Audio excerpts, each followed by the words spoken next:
starving and wants to head straight to the coupon cafeteria. We still need to meet Lenny first, right? He probably just finished up his work, too. He should be around here somewhere.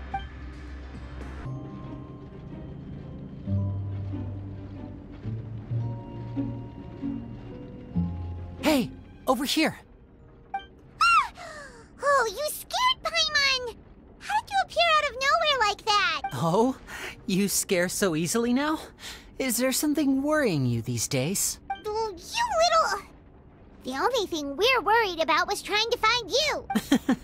Sorry. Come over here and keep it down.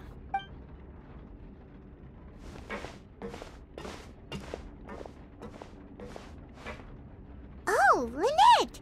You're here too! You two really are inseparable. That's right. My brother simply can't stand to be away from me. It's not just Lynette. Fremine is also here. Do you still remember him?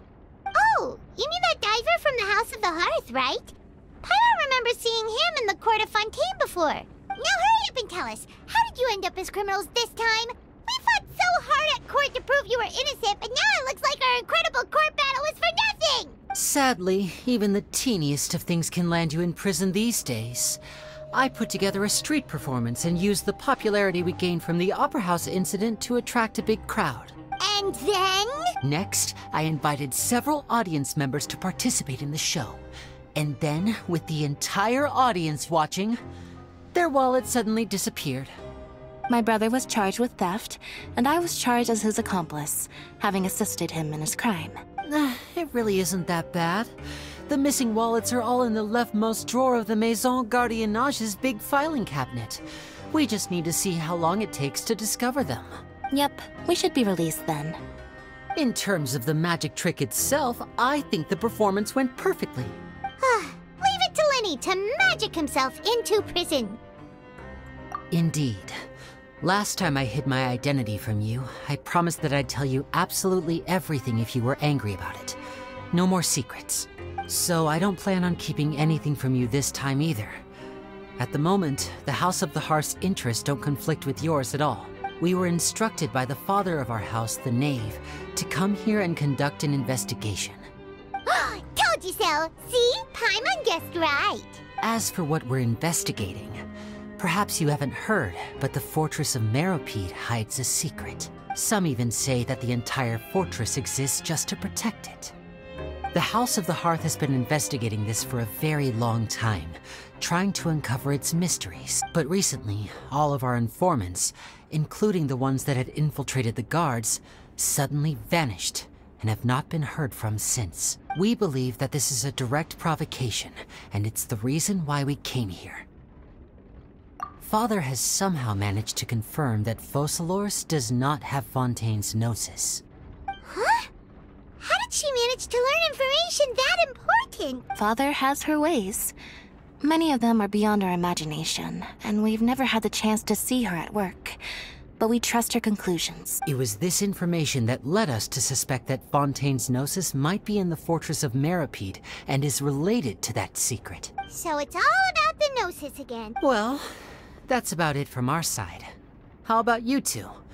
Did Monsieur Nervulette send you here? Bingo! The Knave has been applying a lot of pressure. She wants to know what happened to Child, so we came here to investigate. Traveler, are we allowed to tell them? You don't need to worry too much about that. She's just asking for a report on Master Child's predicament as a means of pressuring you. Father used this situation as a pretext to negotiate with two high-ranking officials in the court of Fontaine. She actually just wants to be able to make concessions on this matter for gains elsewhere, almost like a bargaining chip. Sometimes you need an excuse to do things you otherwise couldn't. And a harbinger is more valuable than you might imagine. Of course, it's not a complete farce. If we do manage to find out what happened to Master Child too, then diplomatic relations with Fontaine could improve, and Snezhnaya might even be able to adjust its stance a bit. Is it just Paimon? Or does it feel like we're the only ones who actually care about Child's situation? The relationship between the Harbingers must be as bad as ever. I wouldn't go that far. Father just has different standards than we do when it comes to what can be sacrificed for an advantage. By the way, I have a suggestion. Why don't we team up? Even though we have different objectives, we're both here to investigate the Fortress of Meropide. It would be more efficient for us to work together. As you know, the House of the Hearth has many reasons to seek the Gnosis, but our highest priority remains resolving the prophesized crisis. You can trust us on that. See, I told you. Is that so? Sure enough, it won't be easy to convince them to cooperate with us. Lenny seems to be thinking pretty hard about something. Of course he is. Lenny has been looking forward to a chance to reach an understanding with you ever since last we met. Or, I should say, we were really looking forward to teaming up with you this time. Lynette, just tell them everything, why don't you? It's okay to open up a little. Very prudent of you, and consistent with your behavior since we first met. That's reasonable enough, and I agreed to cooperate on these terms as well. I was prepared for the worst, but you were actually more agreeable than I anticipated. All right then, there's no time to lose. I have some information to share, so listen carefully. Since Lynette and I arrived here, our investigation uncovered the fact that the Fortress of Meropide has a forbidden zone. Most people just clammed up and wouldn't talk, but after asking the right questions, we were able to confirm the existence of the Forbidden Zone from the guards. You should be aware of that while you're investigating. A forbidden zone? Could that be where the child disappeared to? You're right, we'll definitely keep that in mind. Good. That's the most suspicious thing about the fortress that we know of so far. We have a few other unanswered questions, and we'll be investigating those as quickly as we can. Anyway, I hope you find our information useful at least. Oh, look at the time. You two must be hungry. You should go to the coupon cafeteria and get something to eat. I'll use my cards to get in touch with you again in the future. Oh, that's just what Paimon wanted to hear! Paimon's starving after all that work today. We can talk more about the investigation later. Let's go get some grub!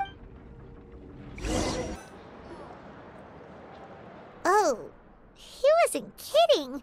Today's meal is nowhere near as good as last time. Oh, who knows how long it'll be until we're lucky enough to get that super tasty meal again? Forget about it then. We'll just deal with the regular food for the time being.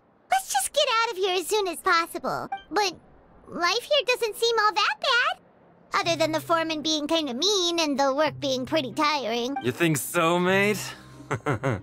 If I had a coupon for every fish who said that.